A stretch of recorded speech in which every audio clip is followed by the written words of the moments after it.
छात्रों, आज का टॉपिक है अर्थशास्त्र का सामान्य ज्ञान। सामान्य ज्ञान के अंतर्गत आपको कुछ प्रश्नों को, महत्वपूर्ण प्रश्नों को आपके सामने रखा जाएगा स्क्रीन पर और उनके जवाब आपको देने हैं। पहला प्रश्न स्क्रीन पर है, केंद्र व राज्य के वित्तीय मामलों का निपटारा कौन करता है? देखिए, केंद्र सरकार भी एक वित्तीय व्यवस्था को देखती है और एक राज्य सरकार भी अपनी वित्तीय व्यवस्था को देखती है। इनके बीच के विवाद का निपटारा, यानी अर्थात इनके बीच में होने वाले विवाद का निपटारा जो है एक आयोग बना है, जिसके लिए जो वित्त आयोग इसकी सिफारिशों को सुनता और उस पर निर्णय लेता है। अब दूसरा प्रश्न आपकी स्क्रीन पर, न्यूनतम समर्थन मूल्य का निर्धारण कौन करता है? यानी कि कृषि पर आधारित है, तो हम कह सकते हैं कि कृषि लागत मूल्य व मूल्य आयोग इसका निर्धारण करता है। स्क्रीन पर फ्लैश है आपका आंसर। तीसरा प्रश्न है, उत्पादन का सबसे गतिशील कारक कौन सा है? तो भूमि, श्रम, पूंजी, संगठन, साहस सभी हैं, लेकिन पूंजी सबसे सक्रिय साधन है उत्पत्ति का। प्रश्न नंबर 4, किसी उद्यमी का सबसे महत्वपूर्ण कार्य क्या होता है? उद्यमी वैसे तो तमाम संगठन जोड़ता है, कर्मचारियों को जोड़ता है, लेकिन सबसे बड़ा काम है जोखिम उठाना, जो आपकी स्क्रीन पर है। नंबर 5 जो प्रश्न है, कागजी मुद्रा जारी करने का पूर्ण अधिकार किसके पास है? कागज की मुद्रा कौन जारी कर सकता है? तो मैं आपको बताना चाहूंगा कि भारतीय रिजर्व बैंक को इसका अधिकार प्राप्त है। प्रश्न नंबर 6 आपकी स्क्रीन पर, भारतीय रिजर्व बैंक का राष्ट्रीयकरण कब हुआ था? तो भारत आजाद होने के बाद बैंक का राष्ट्रीयकरण हुआ 1949 ईस्वी में, जो स्क्रीन पर है। Page number 2। दूसरे पेज पर जाते हैं। पहला प्रश्न है 7वां, भारतीय रिजर्व बैंक का खुली कार्रवाई का अर्थ क्रय और विक्रय से क्या है? खुली कार्रवाई और क्रय विक्रय से क्या है? तो कह सकते हैं जिस सरकारी बॉन्डों से है इसका संबंध, सरकार द्वारा बॉन्ड जारी करने से। प्रश्न नंबर 8, सस्ती मुद्रा का क्या अर्थ है? यानी मुद्रा जो सस्ती होगी, यानी कहने का अर्थ है जब किसी मुद्रा पर ब्याज की दर कम हो जाती है तो उस मुद्रा को हम सस्ती मुद्रा कहते हैं।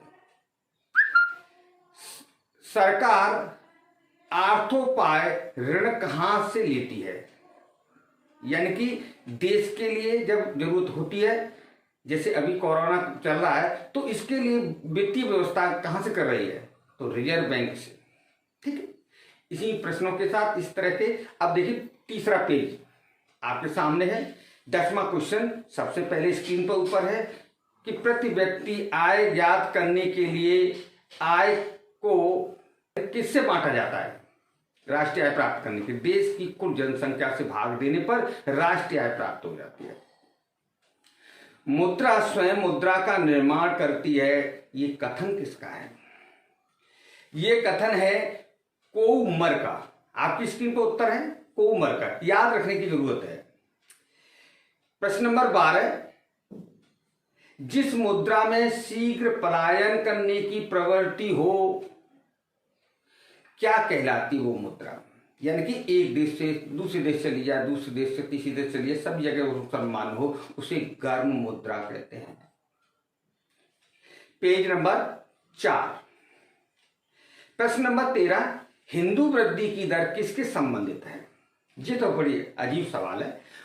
ये आप देश की अर्थव्यवस्था से संबंधित है, अर्थात जीडीपी से संबंधित है। जितनी जीडीपी ज्यादा होगी उतनी समझते हैं कि भारत में हिंदुत्व तो बढ़ रहा है, हिंदू लोग बढ़ रहे हैं।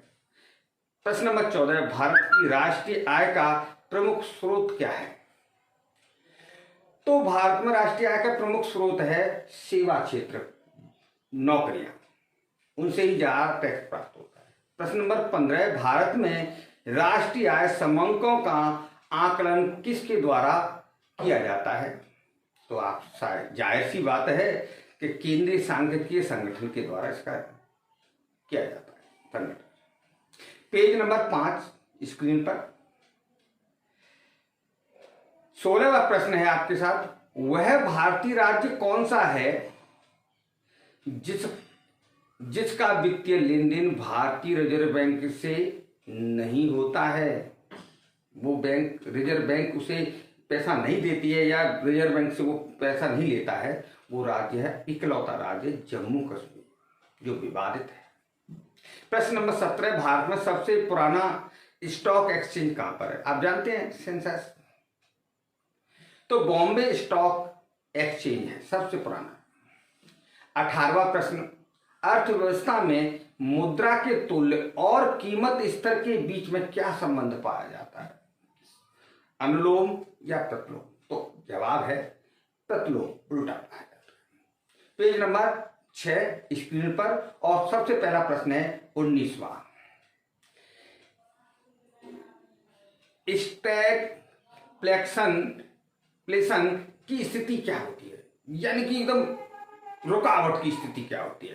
तो गतिरोध कह लो, मुद्रास्फीति कह लो, देश के अंदर जब मुद्रा के आना जाना बंद हो जाता है और जब मुद्रा कम आती है।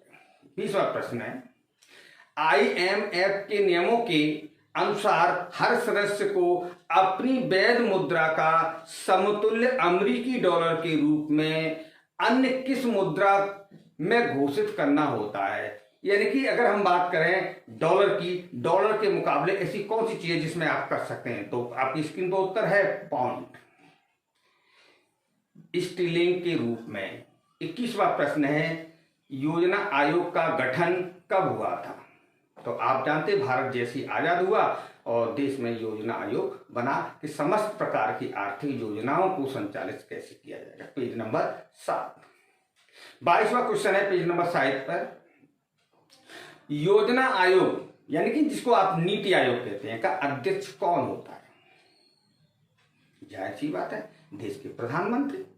चलिए, प्रश्न नंबर 23वां, राष्ट्रीय विकास परिषद का गठन कब हुआ? तो राष्ट्रीय विकास परिषद का गठन 1952 ईस्वी में हुआ। प्रश्न नंबर 24,